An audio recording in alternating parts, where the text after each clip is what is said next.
이 시간 주님께서 우리에게 허락하시는 말씀 요한복음 8장 31절 32절 말씀입니다. 신약성경 159페이지에 있습니다. 요한복음 8장 31절 32절까지의 말씀을 같이 보겠습니다. 찾으셨으면 우리 한 목소리로 천천히 같이 보시도록 하겠습니다. 주의 말씀을 같이 보겠습니다. 시작. 그러므로 예수께서 자기를 믿은 유대인들에게 이르시되 너희가 내 말에 거하면 참으로 내 제자가 되고 진리를 알지니 진리가 너희를 자유롭게 하리라. 아멘. 섬겨주시는 모든 분들 참 감사하고 또 은혜롭고 그렇습니다. 이미선 집사님 또 찬양을 해주셨는데 또 하나님 나를 세우셨으니 그 자리에 있어야겠다 그렇게 생각하시고 늘 찬양해 주셨던 그런 기억이 있습니다. 우리 모든 우리의 삶이 주의 은혜라 고백해 주셔서 감사드리고 그 은혜가 오늘도 저와 여러분의 삶에 충만하시기를 간절히 바랍니다. 네, 우리 교회가 장점이 뭐냐면 매주 업그레이드가 된다는 거예요. 여러분 좀 느끼시나요? 예, 매주 업그레이드가 돼요. 오늘은 또 이렇게 새로운 꽃들이 또 등장 이렇게 하게 됐고, 또 우리 보니까 지금 우리 악기 하시는 분들에게 또 지금 마이크가 또 달리게 됐네요. 예, 우리 이렇게 바이올린 하시는 분들, 또 비올라, 첼로, 또 플루트 해주시고, 오늘은 또 우리 집사님 오셔서 클라리넷으로 또 같이 또 해주셔가지고 또 업그레이드 되고 있는 중입니다. 감사드리고 여러분 저는 목회자로서 참 섬겨주시는 분들 얼마나 감사한지 밑에 1층에서 안내하시는 분들 또 여러분 오시기 전에 방역을 또 해야 되거든요. 방역을 하고 또 이렇게 안내들 하고 또 나가시면서 여러분 또 간식을 드실 수 있도록 그걸 또 주문을 하고 가지고 오고 준비해 주시고 이 모든 분들 또 하나님께서 기뻐하시고 우리가 기쁨으로 일들을 감당할 때 하나님께서 더 큰 은혜를 우리의 삶에 허락해 주실 줄로 믿습니다. 오늘은 충만 시리즈 세 번째 시간으로 성령 충만하면 자유롭게 된다 그렇게 그런 제목으로 같이 말씀을 나누겠습니다. 한번 저를 따라해 주시길 바랍니다. 성령 충만하면 자유롭게 된다. 한 번 더요. 성령 충만하면 자유롭게 된다. 그런 점으로 같이 말씀을 나누도록 하겠습니다. 우리 인류의 역사를 바꾸어 놓은 대화가 있습니다. 창세기 3장에 등장합니다. 여자요. 하나님이 정말 이 동산에 있는 모든 나무의 실과를 먹지 말라고 하시더냐? 뱀이 물어봅니다. 아니야. 동산에 있는 나무들의 열매는 우리가 따 먹을 수 있는데 중앙에 있는 나무의 열매는 먹지 말라고 하셔서 먹는 날에는 죽을 것이다. 하나님이 말씀하셨어. 하와가 대답했습니다. 거짓말이야. 사실이 아니야. 네가 그 나무의 열매를 먹는다고 죽지 않을 거야. 오히려 그 나무 열매를 먹게 되면 네가 하나님처럼 될 거야. 뱀이 말하였습니다. 뱀의 거짓말이 하와의 귀에 담기게 되었습니다. 마음에 오게 되었습니다. 그리고 무엇인가에 붙잡힌 것처럼 하와는 걸음을 움직였습니다. 그리고 동산 가운데 있는 나무 앞에 이르렀습니다. 나무의 열매를 보았습니다. 먹음직도 하고 보암직도 하고 지혜롭게 할 만큼 탐스러운 나무라는 것을 알게 되었습니다. 손을 내밀어서 열매를 따먹었습니다. 또 다른 열매를 하나 따서 남편에게 갖다 주었습니다. 창세기 3장에 나와 있는 내용입니다. 뱀, 사탄의 화신입니다. 여러분, 사탄은 거짓의 영입니다. 끊임없이 거짓을 말하게 하고 거짓을 우리 귀에 속삭입니다. 그 말을 하와가 들었습니다. 그 거짓말에 속아서 금지된 나무의 열매를 따먹게 됩니다. 그 결과 아담과 하와가 죄의 종이 되었습니다. 아담과 하와뿐만 아니라 아담과 하와의 후손이 모든 인간들이 죄인이 되었다, 죄의 종이 되었다 말해주고 있습니다. 날개 잃어버린 천사처럼 인간들은 하나님께서 주신 자유를 잃어버리게 되었습니다. 헤르만 헤세라고 하는 여러분 작가 들어보셨지요? 그분의 대표적인 작품이 데미안이라고 하는 작품입니다. 그 작품의 시작은 두 가지 세계를 소개하는 것으로 시작합니다. 우리가 살고 있는 세상은 두 개의 세상이 있다는 것입니다. 하나는 빛의 세계입니다. 선과 사랑과 정직이 있는 세상, 빛의 세상입니다. 또 다른 세상이 있습니다. 어둠의 세상입니다. 악과 미움과 거짓의 세상이다. 헤르만 헤세는 그렇게 이야기합니다. 이 데미안이라고 하는 소설의 주인공은 싱클레어라고 하는 10살짜리 소년입니다. 그 소년은 빛의 세계에서 태어나서 성장하고 있었습니다. 좋은 부모님들, 신앙이 있고 학식이 있고 좋은 매너를 가지고 있는 부모님 가운데서 그는 아름다운 아이로 빛 가운데 자라는 아이로 성장합니다. 10살이 된 어느 날 어두움 세계에 속해 있는 아이들을 만나게 됩니다. 그리고 그 아이들로부터 인정을 받고 싶은 생각이 듭니다. 특별히 그 아이들 가운데 대장 역할을 하고 있는 크로머라고 하는 아이에게 인정을 받고 싶습니다. 아이들의 이야기를 잘 들어보았습니다. 아이들은 자기가 했던 나쁜 이야기들을 큰 소리로 이야기하면서 마치 영웅이 된 것처럼 말합니다. 싱클레어, 한 번도 그런 것을 해본 적 없는 그 아이는 어느 날 결심합니다. 영웅담을 꾸며내기로. 아이들이 모여있는 데서 큰 소리 칩니다. 야, 저 옆 동네에 있는 과수원 있지? 그 과수원의 사과나무, 그게 제일 좋은 사과를 내가 싹 가져왔어. 내가 그 정도 되는 아이야. 그렇게 이야기했습니다. 그러면서 우쭐했습니다. 10살짜리 아이들 가운데 이제 자기가 인정받게 됐다 생각했습니다. 그 이야기를 듣고 있던 크로머라고 하는 대장 역할을 하는 아이가 와서 물어봅니다. 야, 사실이야? 그래, 사실이야. 야, 내 눈을 똑바로 쳐다봐. 너 하나님 앞에서 맹세할 수 있어? 싱클레어는 주저했습니다. 머뭇거렸습니다. 그러다가 큰 소리로 말합니다. 그래, 하나님 앞에 맹세할 수 있어. 아이들에게 인정받기 위해서 이 10살짜리 싱클레어는 거짓을 꾸며 내었습니다. 그리고 그 거짓으로 인해 그는 어둠의 세계로 밀려 들어가게 되었습니다. 동네 아들과 헤어지고 집으로 왔습니다. 그런데 집 앞에 크로머라고 하는 아이가 서 있었습니다. 그 아이를 정면으로 쳐다보았습니다. 소름이 끼칠 정도로 무서움을 느꼈습니다. 크로머가 싱클레어에게 말합니다. 옆 동네에 있는 과수원 주인을 내가 잘 알거든. 그 주인이 사과를 훔쳐간 사람을 알려주면 나에게 큰 돈을 주겠다고 약속했어. 너 덕분에 이제 내가 큰 돈을 벌게 되었네 라고 말합니다.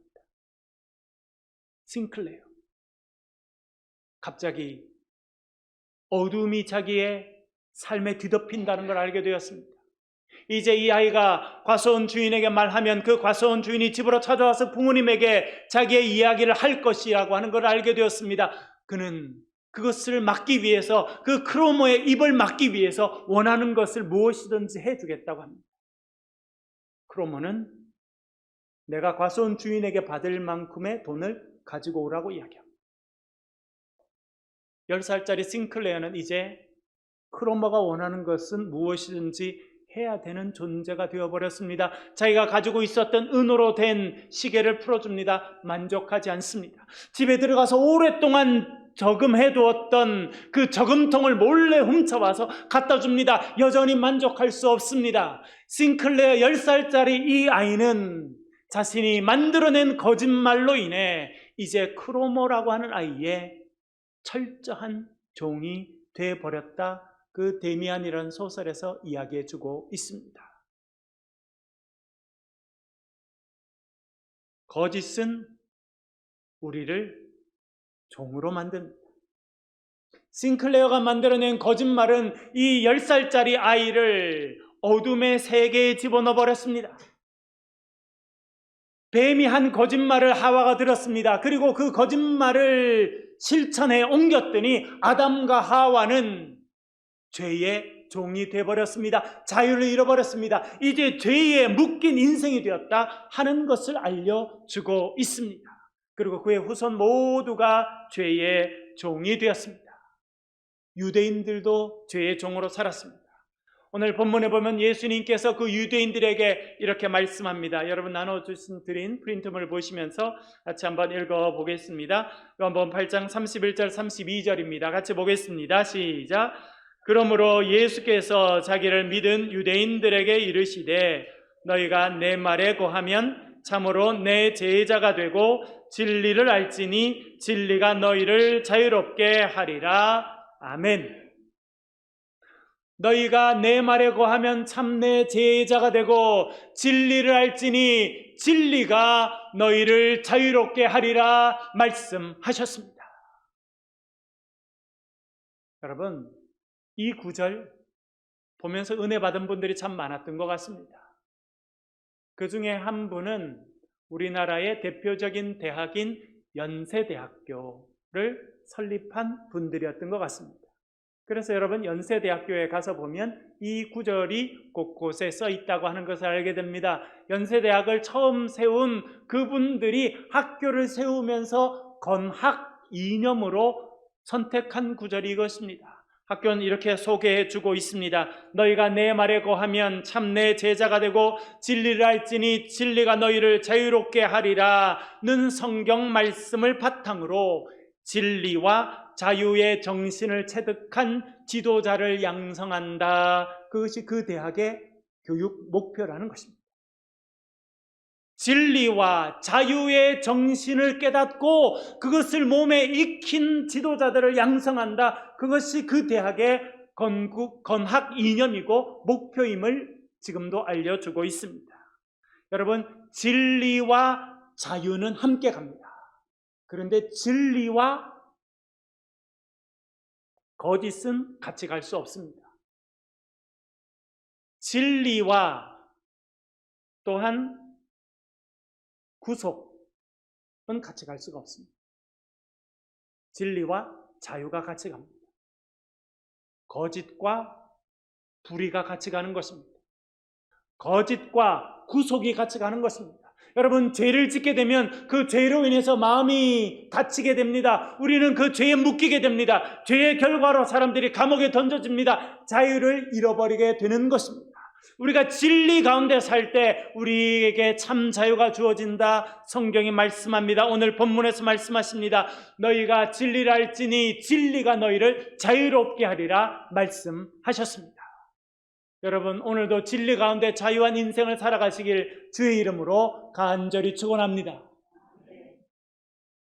그러면 진리가 무엇입니까?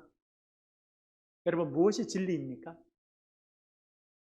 요한복음 18장을 읽어보면 저는 참 재밌다고 생각했습니다. 어떤 장면이 나오냐면 로마 총독인 빌라도가 아주 높은 의자 위에 딱 앉아 있습니다. 그 앞에 예수님이 서 계십니다. 예수님은 지금 죄인으로 고발을 당해서 총독 앞에 서서 신문을 받고 계십니다. 그 이야기를 쭉 읽어보면 빌라도가 이런 질문하고 예수님께서 대답을 하십니다. 그런데 참 재밌는 것은 그 신문이 끝날 때쯤 되자 빌라도가 예수님께 질문합니다. 진리가 무엇이냐? 자신은 로마의 총독입니다. 앞에 서 있는 사람은 젊은 유대인 선생입니다. 그리고 지금 죄인으로 끌려와서 신문을 받고 있습니다. 그런데 빌라도가 그에게 물어봅니다. 진리가 무엇입니까? 누가 누구를 신문하고 있는지 모르겠다. 그 생각이 들어요. 여러분, 왜 빌라도는 총독이고 앞에 서 있는 이 유대 청년을 신문해야 될 자리에 있었던 사람이지만 진리가 무엇이냐고 물어보았겠습니까? 모든 인간들이 그런 질문을 갖고 있습니다. 진리가 무엇인지. 여러분, 무엇이 진리입니까? 요한복음 14장 6절 나눠드린 프린트물이 있는데요. 같이 한번 읽어보겠습니다. 시작. 예수께서 이르시되 내가 곧 길이요 진리요 생명이니 나로 말미암지 않고는 아버지께로 올 자가 없느니라. 아멘. 여러분, 진리가 누구입니까? 누가 진리이십니까? 오늘 성경은 말합니다. 내가 곧 길이요 진리요 생명이니라 말씀하십니다. 우리에게 주어진 유일한 진리는 예수 그리스도이심을 믿고 살아가시기를 간절히 바랍니다. 몇 년 전에 제가 어느 기도원에 가서 며칠 있으면서 기도를 한 적이 있었습니다. 기도원에 도착해서 기도를 하고 그 다음날 이곳저곳 다니는데 묵상동산이라고 하는 표말을 보았습니다. 그래서 따라 올라가 봤어요. 갔더니 넓은 잔디밭이 있었습니다. 그곳에 아주 원형으로 생긴 특이한 모양의 길이 있었습니다. 그 길을 걸어가면서 묵상을 하도록 되어 있습니다. 레버린스라고 불려지는 특별한 모양인데요. 그 길을 따라가면서 묵상하도록 그렇게 되어 있는 것이 묵상동산이었습니다. 제가 천천히 그 길을 걸었습니다. 어떻게 살아가야 되는지, 어떻게 하나님의 일들을 감당해야 되는지, 하나님께서 나를 이끌어 가시는 길은 어디인지 묵상하면서 천천히 그 길을 꼬불꼬불하게 되어 있는 길을 걸었는데 걷다가 마지막 종착점에 도착했습니다. 돌로 포장이 예쁘게 되어 있고 가운데 동그란 돌에 글이 써 있었습니다. 나는 길이요 진리요 생명이다. 이런 말씀이 써 있었습니다. 너무나 잘 알던 말씀이었지만 그렇게 묵상한 가운데 그 말씀을 보면서 저는 다시 한번 깨닫게 됐습니다. 그렇지, 우리 주 예수 그리스도만이 길이고 그분만이 진리이시고 그분만이 생명이구나. 내가 그 길이신 예수님을 따라가야지. 그 진리이신 예수 그리스도만 믿고 의지하겠다 결심한 적이 있었습니다. 오늘 성경이 말씀하십니다. 내가 곧 길이요 진리요 생명이라 말씀하십니다. 우리의 인생의 진리는 오직 예수 그리스도이심을 다시 한번 기억하며 살아가실 수 있기를 간절히 바랍니다. 이것을 분명히 깨달은 사람이 사도 바울이었습니다. 예수님이 길이시고 예수님이 진리시고 예수님이 생명이라고 하는 것을 잘 깨달았던 사도 바울은 로마서 8장 1절 2절 이렇게 말하고 있습니다. 그러므로 이제 그리스도 예수 안에 있는 자에게는 결코 정죄함이 없나니 이는 그리스도 예수 안에 있는 생명의 성령의 법이 죄와 사망의 법에서 너를 해방하였음이라. 아멘. 여러분, 우리를 죄와 사망에서 구원해 주실 분은 오직 예수 그리스도 한 분이심을 믿고 살아가시기를 간절히 바랍니다.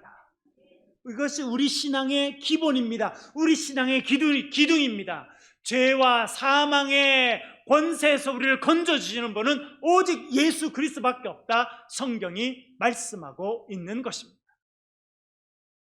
제가 박사 과정을 공부하면서 저를 지도하신 교수님이 다니엘 파트라는 분이셨는데 프랑스 분이세요. 그리고 이제 미국에서 42년 동안 교수 생활을 하신 분이신데 한 번은 제가 그분의 일을 도와드린 적이 있습니다. 그분이 영국에 있는 캠브리지 대학이라는 데 여러분 아시죠? 그 대학에서 아주 큰 사전을 하나 만들게 됐습니다.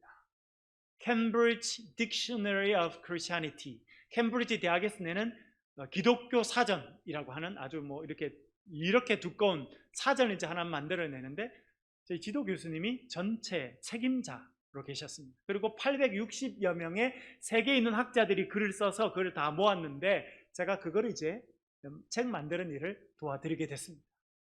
한 번은 제가 죄라고 쓰여진 것을 읽다가 새로운 걸 알게 됐어요. 뭐냐면 그리스 정교회, 러시아 정교회, 이런 교회들을 크게는 동방교회라고 하거든요. 동방교회 전통에서는 죄를 병이라고 생각한다는 거예요. 병. 여러분, 지금 전 세계가 코로나19 바이러스로 인해서 큰 어려움을 겪고 있습니다. 여러분, 언론에도 그런 분들이 나오지 않습니까? 그런 병을 이렇게 경험한 분들, 안타깝게도 많은 분들은 또 소천하시게 되고, 많은 분들은 또 새롭게 회복이 됐는데 죽음의 위기를 겪는다는 거죠. 혼자 그걸 해결할 수 없어요. 누군가 와서 도와줘야 됩니다. 약을 처방해 줘야 되고, 물을 줘야 되고, 도와줘야 그 사람이 낫게 되는 거예요. 그것이 병입니다. 한 번은 제가 미국에 유학 간 지 몇 달 안 돼서 어느 날 몸이 많이 아파졌습니다. 평소에 저는 아주 건강했는데 그날 많이 힘들어서 밥도 겨우 먹고 침대에 누웠어요.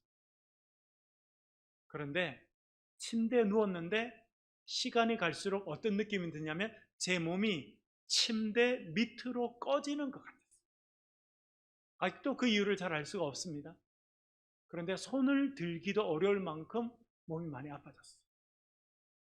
그런 제 모습을 제 아내가 보고 와서 기도를 해주고, 물을 떠다 갖다 주고, 또 밥을 또 갖다 주고, 잘 먹을 수 있도록 도와줘서 며칠을 지나고 제 몸이 회복된 적이 있었습니다.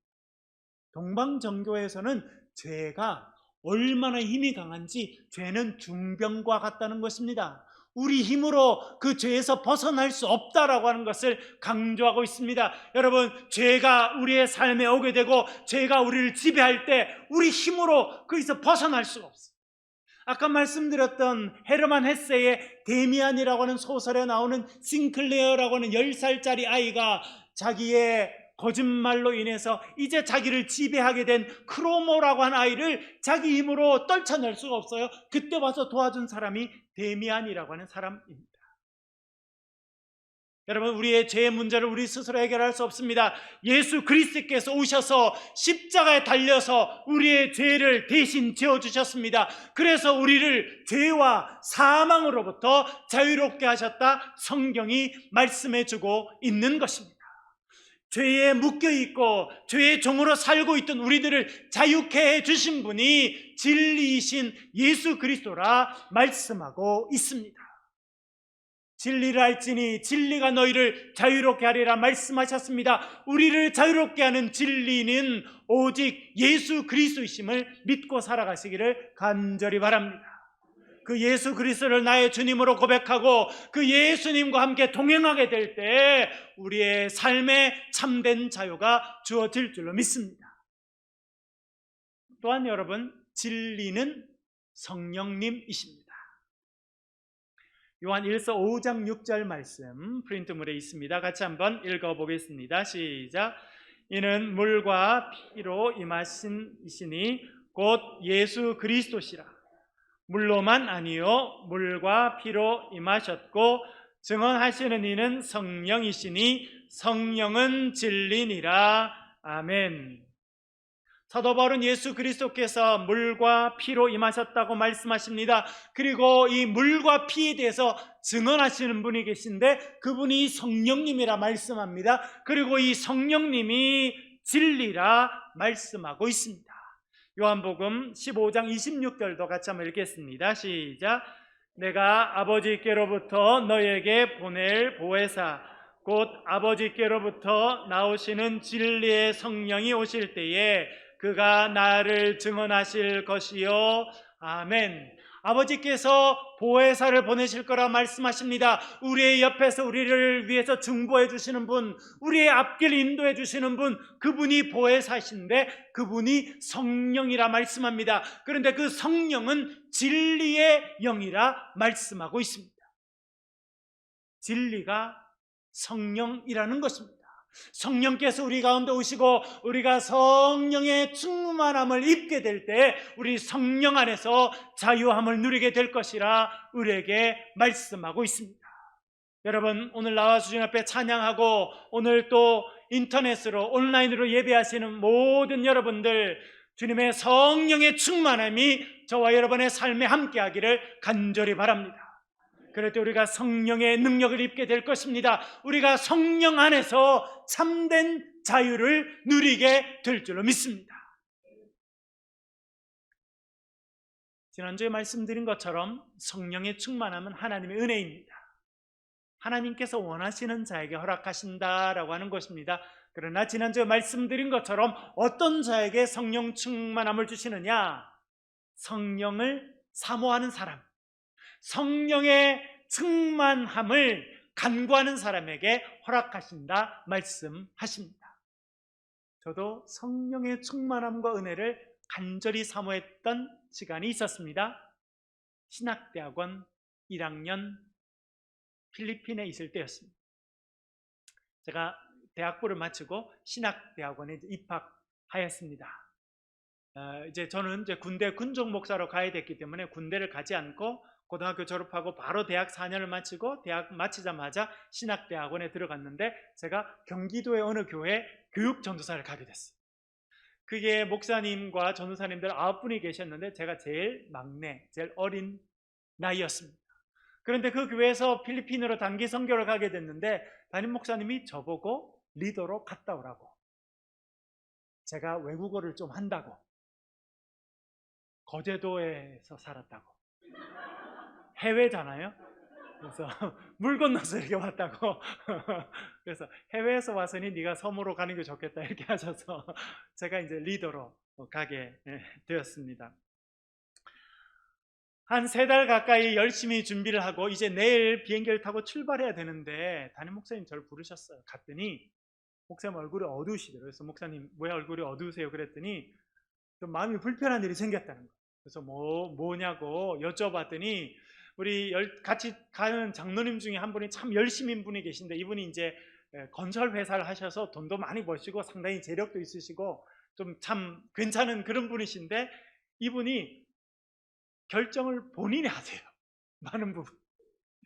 그래서 오늘 알게 됐는데 우리 단기 선교팀을 우리 교회만 보내기로 했는데 그 장로님이 딴 교회 사람들 초청해서 같이 가게 됐다는 거예요.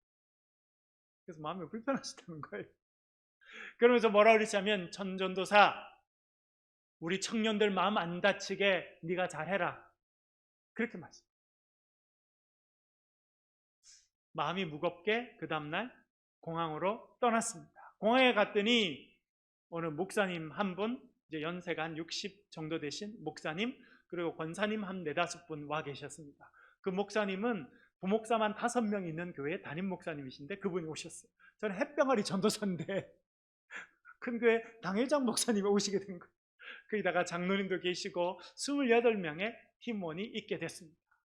비행기를 타고 4시간 날아가서 필리핀 마닐라 공항에 도착했습니다. 이제 우리가 부탁해 놓은 트럭 같이 생긴 것이 오게 되면 이제 거기에 다 타고 이제 한 2시간 가면 선교지 우리가 활동해야 될 곳에 도착하게 됐는데 잠깐 기다리는 사이에 회계 집사님 오셨어요.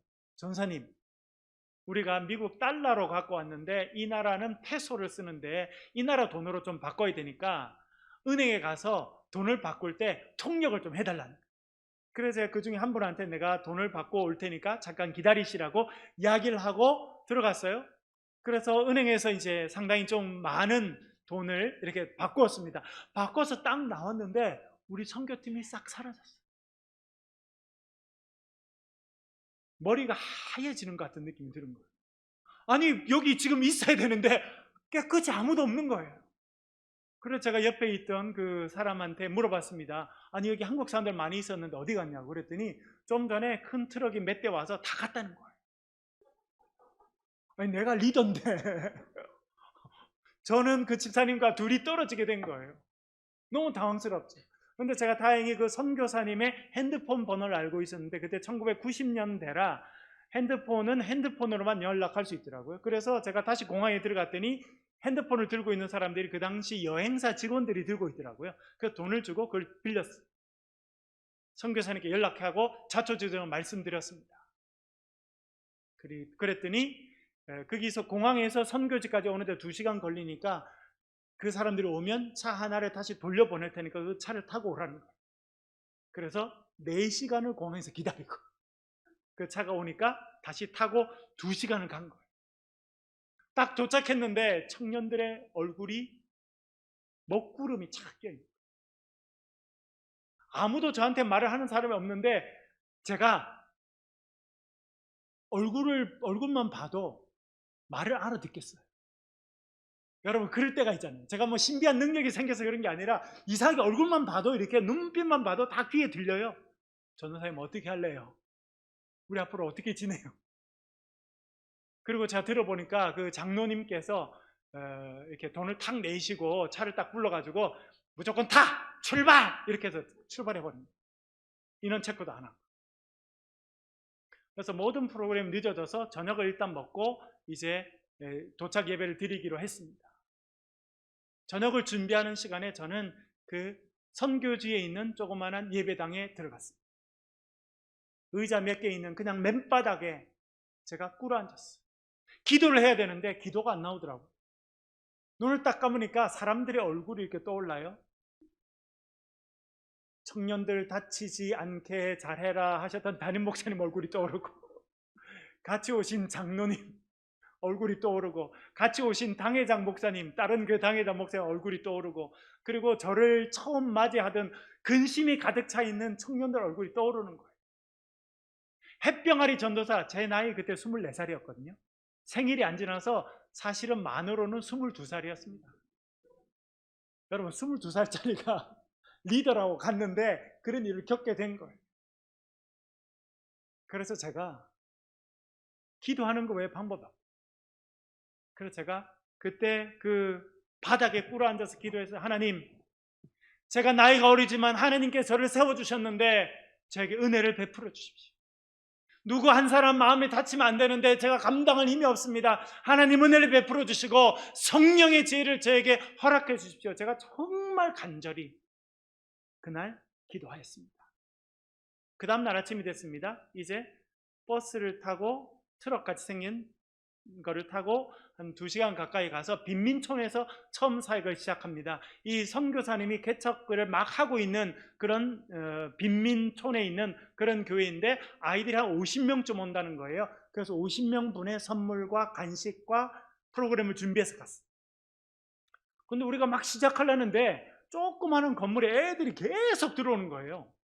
그래서 그 안에서 교회에서 할 수 없어가지고 공터에 나가서 했습니다.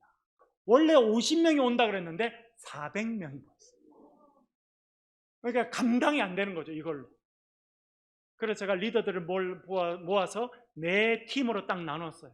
찬양 율동하는 팀, 그리고 태권도 시범을 보여주는 팀, 무언극, 이 언어가 잘 안 통하니까 무언극, 몸으로 복음을 전해주는 무언극 팀, 그리고 안내팀 4개를 쫙 나눠가지고 내가 하는 말만 들어야 된다.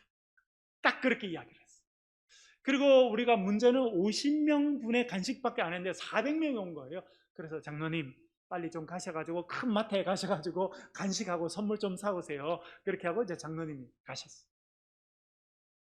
그런데 신기하게도요, 이 팀들이 자기들이 맡은 일을 하기 전에 막 기도를 하고 시작합니다. 자기들도 이게 감당이 안 되는 숫자가 왔잖아요. 우리는 50명분을 준비했는데 400명이 왔습니다.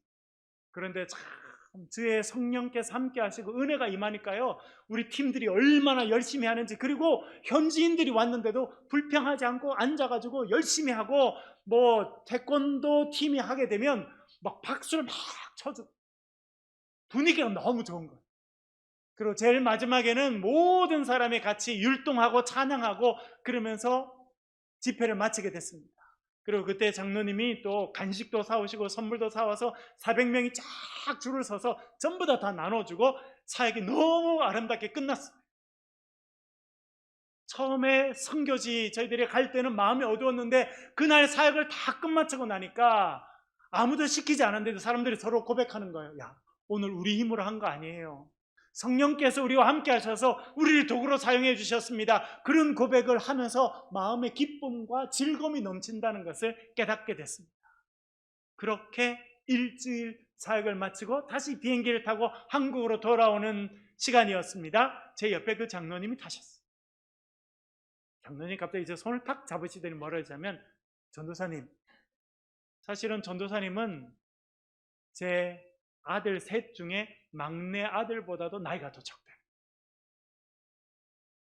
그런데 이번에 보니까 하나님께서 전도사님을 영적인 지도자로 세워주셨다고 하는 것을 알게 됐다 고백하셨어요.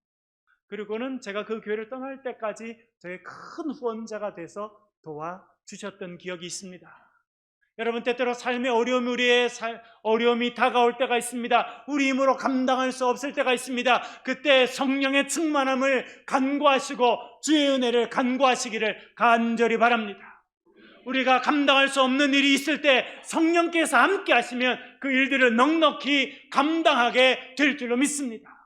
그럴 때 우리의 삶에 찾아온 위기는 우리가 성장하고 성숙하는 놀라운 성장의 계기로 바뀐다고 하는 것을 우리는 경험하게 될 줄로 믿습니다. 진리를 알지니 진리가 너희를 자유롭게 하리라 말씀하셨습니다. 진리이신 예수 그리스도 안에서 진리이신 성령님을 의지하며 살아가심으로 참된 자유를 경험하시는 저와 여러분 되시길 주의 이름으로 간절히 축원합니다. 이 시간 한번 소리내서 통성으로 기도하겠습니다.